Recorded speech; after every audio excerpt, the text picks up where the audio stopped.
সদনৰ পৰা বহিষ্কাৰ হ'ব লগা হ'ল। মই সদনৰ পৰা বহিষ্কাৰ হোৱা নহয়। মই আজি বিচাৰিছিলোঁ যে মোক চিৰ জীৱনৰ কাৰণে বিধায়ক পদৰ পৰা খেদি দিয়ক। কাৰণ শিৱসাগৰ, চৰাইদেউ আৰু যোৰহাটত যিটো কেটাষ্ট্ৰফি হৈছে, মহাপ্ৰলয় হেভক হৈছে, সেইটো অসমৰ ইতিহাসত কেতিয়াও হোৱা নাই। বলবলাত এবাৰ হৈছিলে, এইবাৰ হৈছে। মই এইটোক নেশ্যনেল কেলামিটি ডিক্লেয়াৰ কৰি চেণ্ট্ৰেল গভৰ্ণমেণ্টৰ পৰা টকা আনি আমাৰ চব শিৱসাগৰ, যোৰহাট আৰু চৰাইদেউ জিলাৰ মানুহবিলাকক বচোৱাৰ কাৰণে, ক্ষতিপূৰণ দিয়াৰ কাৰণে, ৰিছেটেলমেণ্ট দিয়াৰ কাৰণে অনুৰোধ কৰিবলৈ এটা ৰুল 56ৰ আন্ধাৰত সভাস্থগিত প্ৰস্তাৱ আনিছিলোঁ। মোক ক'বলৈ নিদিলে, 2 মিনিট কৈছিলোঁ, তাৰপিছত মোক বন্ধ কৰি দিলে, মোক এক্সপেল কৰি দিলে। মই মোৰ চকীখনৰ ওপৰত থিয় হ'লোঁ, তাৰপিছত মই ডেস্কখনৰ ওপৰত থিয় হৈ মই প্ৰটেষ্ট কৰিলোঁ। এইবিলাক নেদেখুৱাই মোৰ মাথা কাম নাইকিয়া হৈ গৈছে এতিয়া।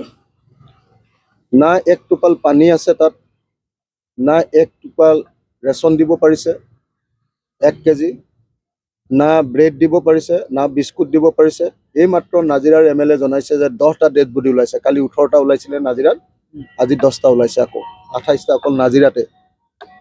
বাকীবিলাকৰ কথা বাদ দিলোঁ। কি পৰ্যায়ৰ দুৰ্যোগ কোনেও নেদেখিলে বুজিব নোৱাৰে। মই বিধানসভাৰ প্ৰত্যেকজন সদস্যক তালৈ মাতিবৰ কাৰণে আহিছিলোঁ।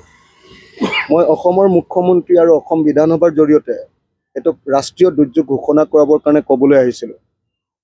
মই ৰাতি ৰাতি আহি আছিলোঁ, মই তাতে ছাৰ্ভিচ দি আছিলোঁ, ৰাতি ৰাতি আহি আছিলোঁ। তো মই ভাবিছিলোঁ যে ইয়াত কথাখিনি কৈ বিধানসভাৰ পৰা এটা সহায় ল'ম, বিধায়কবিলাকক মাতিম। মোক এক্সপেল কৰি দিলে, মোক খেদি দিলে, মোক ক'বলৈ নিদিলে। মই হাতযোৰ কৰি ৰঞ্জিত দাস ডাঙৰীয়াক অনুৰোধ কৰিছিলোঁ যে মই কেতিয়াও জীৱনত হাতযোৰ কৰা নাই, মোক অকণমান ক'বলৈ দিয়ক। তেতিয়া ইফালৰ পৰা পীযুষ হাজৰিকাই ক'বলৈ নিদিব বুলি এনেকৈ অধ্যক্ষক ক'লে। মই তেতিয়া পীযুষ হাজৰিকাক হাতযোৰ কৰিলোঁ, বোলো আপুনি সংসদীয় পৰিক্ৰমা মন্ত্ৰী মোক ক'বলৈ দিবলৈ কৈ দিয়ক। তেখেতে নিদিলে। মই তেতিয়া সকলো মন্ত্ৰী আৰু বিধায়কবিলাকক অনুৰোধ কৰিলোঁ, মোক 2 মিনিট ক'বলৈ দিয়ক। তাৰপিছত মই কংগ্ৰেছক অনুৰোধ কৰিলোঁ। আটাইতকৈ দুৰ্ভাগ্যজনক কথা, কংগ্ৰেছে মোক আজি বিশ্বাসঘাতকতা কৰিলে। শিৱসাগৰ, চৰাইদেউ আৰু যোৰহাট জিলাৰ মানুহক কংগ্ৰেছে আজি বিশ্বাসঘাতকতা কৰিলে। এই মাত্ৰ যে আপোনালোকে যে MLA জন পালে, কি নাম? নুৰুল হুদা। নুৰুল হুদাই মই কৈ থাকোঁতে তেওঁক নুৰুল হুদাৰ নামটো গাই দিলে। মই নুৰুল দাক ক'লোঁ হাতযোৰ কৰি, নুৰুল দা আপুনি 2 মিনিট ৰৈ দিয়ক না, মোক ক'বলৈ দিয়ক না। তেওঁ ক'লে তেওঁ মোক গালি পাৰি তেওঁ নিজে ক'লে।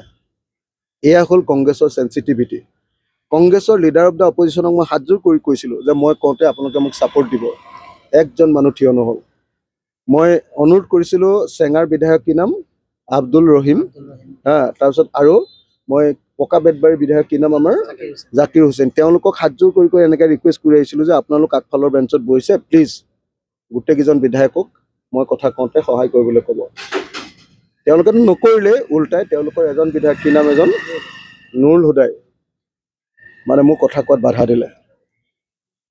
আজি বিজেপি, কংগ্ৰেছ সকলোবিলাক সদনত মিলি আছে, কোনেও কথা ক'ব নিদিয়ে। কেলে নিদিয়ে? তাৰ কাৰণটো কি জানে? কাৰণ নাগালেণ্ডত এটা বহুত ডাঙৰ বান্ধ বনাই আছে দিখৌ নদীৰ ওপৰত। মই আজি তাৰ ডকুমেণ্ট দেখুৱাবলৈ আনিছিলোঁ। দিখৌ হাইড্ৰ' ইলেক্ট্ৰিক প্ৰজেক্ট বুলি। সেই প্ৰজেক্টৰ পানী এৰি দিবলগীয়া হৈছে। 24 চনতে আধাৰখিলা কৰি বনাই আছে, 3rd ফেজটো শেষ হোৱা নাই, অলপ কমিশ্যনিং হোৱা নাই, তাৰ পৰা পানী এৰি দিছে।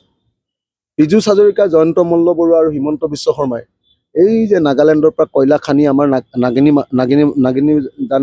জানো? এই নাগিনী মৰাতে প্ৰথম আজি আটাইতকৈ বেছিকৈ মানুহ মৰিছে, 100টা মানুহ লুকাই আছে। সেই ইহঁতে যে কয়লা চুৰ কৰে, হিমন্ত বিশ্ব শৰ্মা, পীযুষ হাজৰিকা আৰু জয়ন্ত মল্লই, এই কয়লা চুৰ কৰাৰ পাছত পাহাৰবিলাক তলত একদম খালী হৈ তাত পানী সোমাই আছে। কথাটো বুজিছে? লেক হৈ আছে, ডাঙৰ ডাঙৰ হ্ৰদ হৈ আছে, পুখুৰী নহয় হ্ৰদ। তাৰ পানীবোৰ গুচি আহিছে, ধামকৈ পাহাৰটো পৰিছে আৰু বৰষুণ দিলত তললৈ পানীবোৰ নামি আহিছে। নদী কি কয় বৃহৎ ডেমৰ পানীবিলাক আহিছে। তাৰপিছত গোটেই 37 নম্বৰ ৰাষ্ট্ৰীয় ঘাইপথটো বনাবৰ কাৰণে গোটেই মাটিবিলাক সেই পাহাৰেই আনিছে, তাৰ পাহাৰৰ পৰা আনিছিলে। আৰু গোটেই যিমানবিলাক নদী আহিছে, তাৰ নদীৰ বোল্ডাৰবিলাক আমাৰ ইহঁতি, এই গোটেই বিধায়ককেইটা গোটেইকেইটা যিকেইটা আমাৰ সেইডোখৰ বিজেপি, সিহঁতকেইটাই সেই শিলবিলাক চুৰ কৰে, চিণ্ডিকেট কৰে। চৰকাৰী বিধায়ককেইটাই তাৰ কমিশ্যন ইহঁতি পায়, হিমন্ত বিশ্ব শৰ্মা, পীযুষ হাজৰিকা আৰু জয়ন্ত মল্লই। বুজিছে? সেইকাৰণে আজি 3খন জিলা ধ্বংস। এই কথাবিলাক কওঁ বুলি ভাবি মোক ক'বলৈ নিদিলে। মইতো সেইবিলাক ক'বলৈ অহা নাছিলোঁ। মইতো কাৰণটো ব্যাখ্যা কৰিলোহেঁতেন, কিন্তু সিহঁতক গালি পাৰিবলৈ মই অহাই নাই, নক'লোহেঁতেন কেতিয়াও। মই সহায় বিচাৰি আহিছোঁ, কিন্তু মোক আজি অপমান কৰিলে, মোক খেদি দিলে।